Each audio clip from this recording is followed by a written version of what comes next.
Good morning, students. Today we will discuss the topic structure of email message of session 7 Internet services. This figure shows the structure of email message. First is the to CC, BCC, subject, attachment, message body. ऊपर option देखिएगा send message, that is the compose, save draft, spell check, cancel message. जो to वाला box है, this it is use to write the address to which the mail is sent. CC is the carbon copy, BC is the blind carbon copy. To के सामने जो box है उसमें हम वो एड्रेस लिखते हैं, ईमेल एड्रेस लिखते हैं जिसके पास हमें मेल ट्रांसफ़र करना होता है. टू के अंदर एक से ज़्यादा एड्रेस भी लिखे जा सकते हैं, सेपरेटेड बाय द सेमीकोलन. उसके बाद जब आप एक से ज़्यादा एड्रेस लिखना चाहते हैं तो हमारे पास दो ऑप्शन आते हैं, CC और BCC. CC को कार्बन कॉपी कहते हैं, BCC को ब्लाइंड कार्बन कॉपी कहते हैं. कार्बन कॉपी का मतलब होता है duplicate copy. The address to which you want to send a copy of mail they included in the CC and all address included in the CC are visible to all the recipients. CC को कहते हैं carbon copy. Carbon copy के अंदर क्या होगा कि जितने भी एड्रेस आपने लिखे गए हैं उन एड्रेस के पास एक एक कॉपी ट्रांसफ़र हो जाएगी और हर एड्रेस को ये पता होगा कि ये कॉपी दूसरे किन लोगों के पास भेजी गई है, वो सबके लिए विजिबल होगी, सबको दिखाई देगी. BCC के अंदर ऐसा नहीं होता. BCC को कहते हैं हम blind carbon copy. Blind carbon copy में क्या है, कॉपी तो सबके पास जाएगी लेकिन किसी एक व्यक्ति को दूसरे के बारे में ये पता नहीं चलेगा कि ये कॉपी उस व्यक्ति के पास भी गई है, उसको वो एड्रेस विजिबल नहीं होंगे. CC के अंदर सबको सबके एड्रेस विजिबल होंगे. BCC के अंदर किसी को किसी का भी एड्रेस विजिबल नहीं होगा. Next is the subject.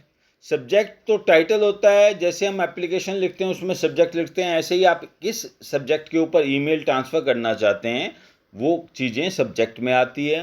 Body के अंदर वो कंटेंट्स आते हैं जिन कंटेंट्स की हेल्प से जो मैसेज आप ट्रांसफ़र करना चाहते हैं. और अटैचमेंट के अंदर अगर आप कोई भी फाइल स्कैन कर अटैच करना चाहते हैं तो वो हम काम किससे किया जा सकता है, अटैचमेंट से किया जा सकता है. एक क्वेश्चन आता है 2 मार्क्स का, difference between CC and BCC. तो the main difference between CC and BCC, carbon copy and blind carbon copy, is in case of carbon copy the recipients name is visible to all the recipients. सबको ये पता चलेगा कि ये mail किन किन को भेजी गई है. But in case of blind carbon copy recipients name is not visible to other recipients. बाकी लोगों को ये पता नहीं चलेगा कि ये मेल बाकी किन लोगों को भेजी गई है. Next topic is the search engine.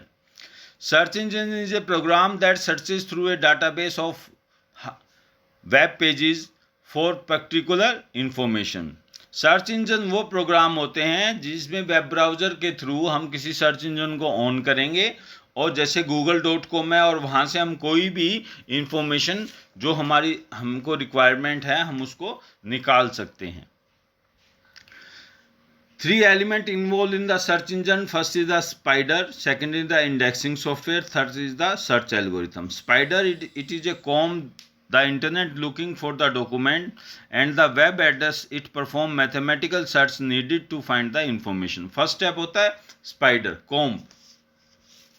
ये क्या करता है कि जो सर्च आप करना चाहते हैं, जो भी चीज़ आप सर्च करना चाहते हैं उसको इकट्ठे करेगा.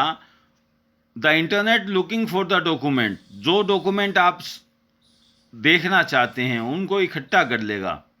Spider perform a methodical searches needed to find information. Spider वो सारे काम करेगा, वो सर्च करने के लिए मेथड लगाएगा जो किसी भी इंफॉर्मेशन को फाइंड करने के लिए काम आती है। उसके बाद होती है इंडेक्सिंग सॉफ्टवेयर। इंडेक्सिंग का मतलब arrangement. These software extract information from the document and web addresses, prepare the index of it and store in a database. उसके बाद इंडेक्सिंग सॉफ्टवेयर क्या करेगा कि जिस जिस वेबसाइट के वेब पेजेस के अंदर वो इंफॉर्मेशन है उनको एक्सट्रैक्ट करेगा, उस इंफॉर्मेशन के बारे में, उसका डॉक्यूमेंट पेज, उसका वेब एड्रेस को इकट्ठा करेगा और फिर एक डाटाबेस, एक टेबल के अंदर उनको क्या कर लेगा, अरेंज कर लेगा। Last is the search algorithm.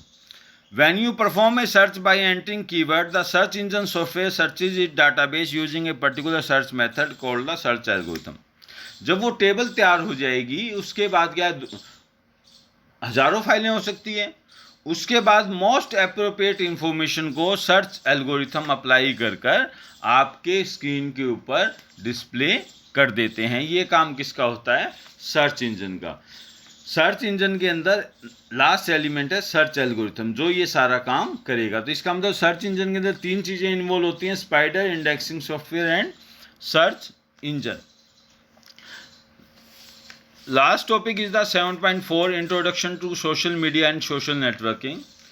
Social networking, it is the use of internet based social media program to make connection with friends, family, classmate, customer and client. Social networking सामाजिक, social का मतलब सामाजिक, networking का मतलब आपस में जोड़ना।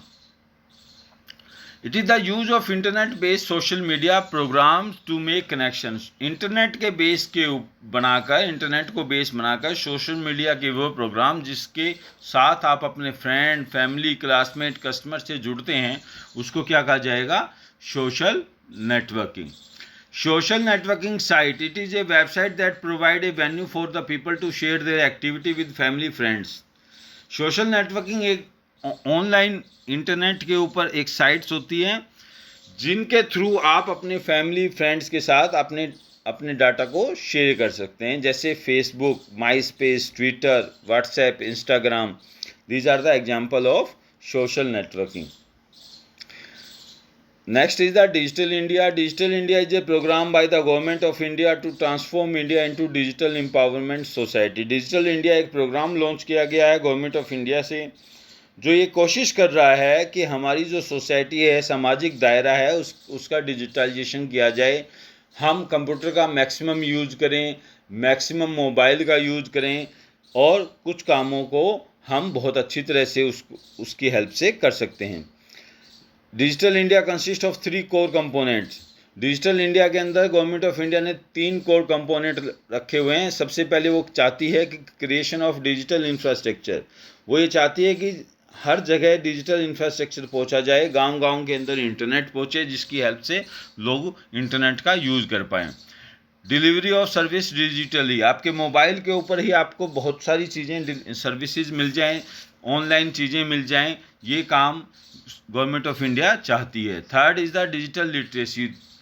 तीसरा मोस्ट इम्पॉर्टेंट काम है कि लोगों को डिजिटल के बारे में जागरूक करना, लोगों को उससे रिलेटेड चीज़ों को समझाना। ये क्या आएगा डिजिटल लिटरेसी में। Common digital India services are, जैसे आजकल हम देखेंगे डिजिटल लॉकर आ गया, e education, e hospital, national scholarship portal और अदर वेबसाइट आ गई हैं जिनके थ्रू आप क्या कर सकते हैं, बहुत सारी जानकारियाँ, बहुत सारा काम कर सकते हैं। जैसे बिजली का बिल है, इस समय इलेक्ट्रिसिटी बिल है, वाटर बिल है। पहले हम लाइन में लग के भरते थे, अब क्या कर सकते हैं, हम ऑनलाइन ही ट्रांसफ़र कर सकते हैं। टाटा स्काई का रिचार्ज है, आपके मोबाइल का रिचार्ज है, ठीक है। पहले कूपन आते थे बेटा। इस तरह की चीज़ें जो हो रही हैं वो किस कारण हो रही है कि हम डिजिटल इंडिया की तरफ ट्रांसफ़र हो रहे हैं। This is the completion of session 7। Revise this session completely.